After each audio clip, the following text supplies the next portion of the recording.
Kalau saya ngebahasain gini, sholat itu membuat kita dapat banyak keajaiban dari Allah, kemuliaan akhlak buat kita dapat banyak keajaiban dari manusia. Jadi kalau kita pengen dapat keajaiban dari Allah, pengen Allah itu baik-baik ke kita, itu sholat. Kalau kita pengen melihat keajaiban dari manusia, tiba-tiba banyak orang yang membantu kita, tiba-tiba musuh bisa jadi sahabat setia. Musuh bisa jadi sahabat setia itu lewat apa? Bukan lewat ancaman. Ancaman itu nggak mengubah musuh menjadi sahabat, hanya mengubah musuh menjadi takut. Tetapi kalau akhlak yang mulia, jangankan teman, musuh aja bisa jadi orang yang paling setia kepada kita. Makanya kalau kita pengen dapat dua keajaiban dari langit dan keajaiban dari bumi, keajaiban dari langit dijemput dengan sholat, keajaiban dari bumi dijemput dengan akhlak yang mulia. Jaga akhlak kita, dan salah satu akhlak mulia yang paling luar biasa, puncak dari semua akhlak mulia itu adalah sabar. Sabar, belajar sabar menghadapi perangai manusia, belajar sabar menghadapi berbagai macam model manusia, belajar sabar terhadap gangguan orang lain.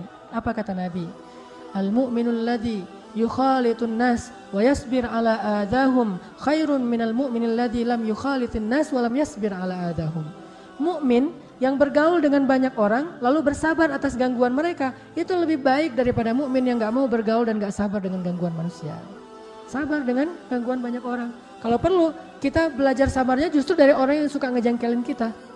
Kayak Ali banget tuh, Ali bin Abi Thalib pernah suatu hari pas dia udah jadi presiden, jadi khalifah, suatu hari dia panggil pembantunya. Jadi ada pembantu di rumahnya, dia panggil, ya fulan. Ini panggilan untuk orang yang tidak disebutkan namanya. Ya fulan, gak ada suara. Ya fulan dipanggil sama Ali, gak ada suara. Dicari, ternyata dia lagi di kamarnya, lagi berbaring sambil mengangkat kedua kakinya. Jadi kayak orang bersiul gitu, santai di kamarnya. Padahal Ali dari tadi manggil-manggil. Kata Ali, ya fulan, kamu gak dengar suara saya memanggil? Dengar, kata dia. Terus kenapa kamu gak menjawab? Sengaja, pengen tahu, marah gak gitu? Coba lihat pembantu kayak gitu tuh. Ada tuh gak pembantu kayak gitu? Pasti bakalan dikurangin gajinya atau langsung silakan kamu pulang ke kampung kan gitu kan? Ini pembantu kayak gitu banget, sama bukan sama tuan biasa, sama khalifah, presiden, bayangin. Sengaja pengen tahu marah apa enggak. Ali marah enggak tuh? Enggak marah, langsung tersenyum, ketawa. Ali udah enggak ada urusan lagi dengan dia, langsung keluar sambil ketawa. Dilihat oleh pengawal-pengawal dan pejabatnya, ditanya, ya Amirul Mukminin, kenapa engkau ketawa? Kata Ali, itu tuh pembantu saya, diceritain lah kisahnya. Yang marah justru pengawalnya dan pejabatnya Ali.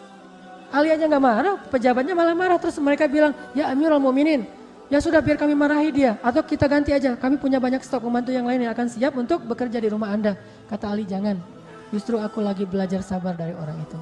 Belajar sabar dari orang kayak gitu. Jadi kalau kita nemuin orang yang suka ngejengkelin, berarti itu guru sabar kita tuh. Misalnya kalau saya sering di jalan dulu suka ramai sama supir angkot gitu ya.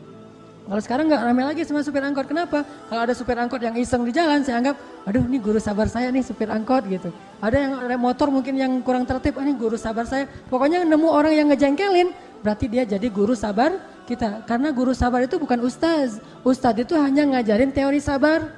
Tetapi yang mengajarkan praktek sabar adalah orang-orang yang berperilaku jahiliyah di depan kita. Itulah yang mengajarkan kita praktek sabar yang sesungguhnya. Jadi kalau nemu orang yang buat kita jengkel, buat kita bete, buat kita ilfil, berarti dia sedang mengajarkan kita tentang sabar. Niatin aja, makasih ya guru ya udah ngajarin saya sabar, gitu banget tuh. Itu luar biasa ya. Inilah yang dilakukan oleh Ali bin Abi Thalib. Gak marah langsung, justru malah beliau merasa, oh saya lagi belajar sabar dari orang itu. Sabar itu kalau kata ulama ibunya akhlak mulia. Jadi kalau kita mau akhlak mulia apapun, mulainya dari sabar. Kalau kita nggak punya sabar, kita kehilangan sebagian besar dari karakter dan akhlak-akhlak yang mulia. Mulailah dari sabar. Dalam segala urusan, apalagi dengan manusia. Apalagi orang yang jarang ke masjid mungkin perangainya masih perangai orang-orang yang egois atau individualis dan segala macam. Bahkan yang udah ke masjid sekalipun, namanya manusia. Kita pasti akan ada salah, walaupun kita udah rajin sholat, mungkin kita udah jubahan, udah sorbanan, yang namanya manusia tetap aja ada salah. Belajar sabar menghadapi mereka.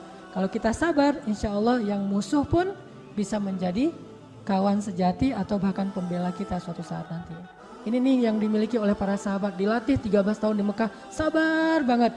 Sehingga akhirnya apa? Ikrimah, anaknya Abu Jahal yang dulunya menyiksa Bilal, ternyata suatu saat menjadi salah satu pembela kaum muslimin. Yang dulunya menyakiti para sahabat 13 tahun di Mekah, suatu saat nanti mereka lah yang membela para sahabat di Madinah. Jadi kesabaran itu adalah cara bagi Allah untuk menolong kita. Makanya disebutkan di sini wasta'inu bis-sabri was-shalah. Akhlaknya adalah sabar, ibadahnya adalah sholat. Coba fokus dua itu aja. Dengan Allah itu rajin sholat, dengan manusia itu belajar sabar, udah aja. Insya Allah kita akan mendapatkan banyak keajaiban dari langit dan dari bumi karena akhlak yang mulia ini insya Allah. Karena akhlak yang mulia ini insya Allah.